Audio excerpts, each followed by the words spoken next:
What are some of the misconceptions? In terms of trafficking, I think there is a general idea that most of the trafficking is about the women and the children, and that they are to be pitied, they are to be helped as a matter of charity. But I think that's a bit of an erroneous position because first of all, women and children are not objects of pity, and they have agency, and it is about helping them to actually be able to take back control over their lives. And at the same time, men are being trafficked as well. Sometimes we think that that just isn't happening, but that is happening quite a lot.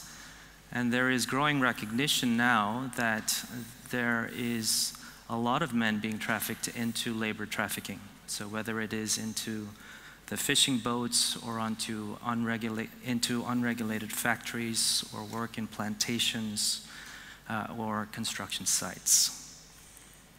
The other common misconception is that it's all about sex, that it's about trafficking into sexual exploitation.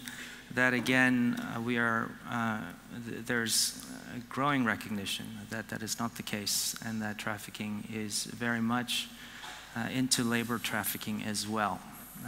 There are many men, women, and children being forced into situations where they have to labor and toil endlessly without pay, and no hope for being able to escape on their own. There may also be an idea that trafficking is controlled by highly organized criminal gangs, that there are syndicates very much involved in trafficking. What we are finding is that that's not necessarily the case.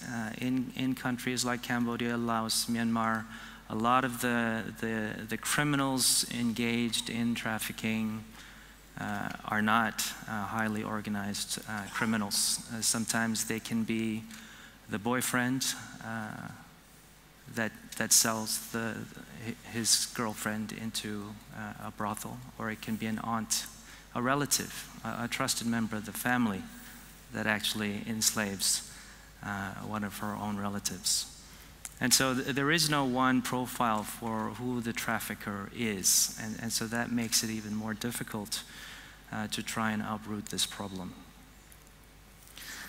Something else I'd like to highlight is that often people think that if there is a raid, the police actually bust up whoever is trafficking an innocent victim. Let's say a brothel is raided or a factory has been raided. We think that, okay, that's great, and we can send them back home, and that's the end of the story. We've done our part. But I'd like to say that the work actually continues, and maybe for the victim the work begins when that individual actually returns to community. That person has to adjust back to life in society, economically, physically, emotionally, socially.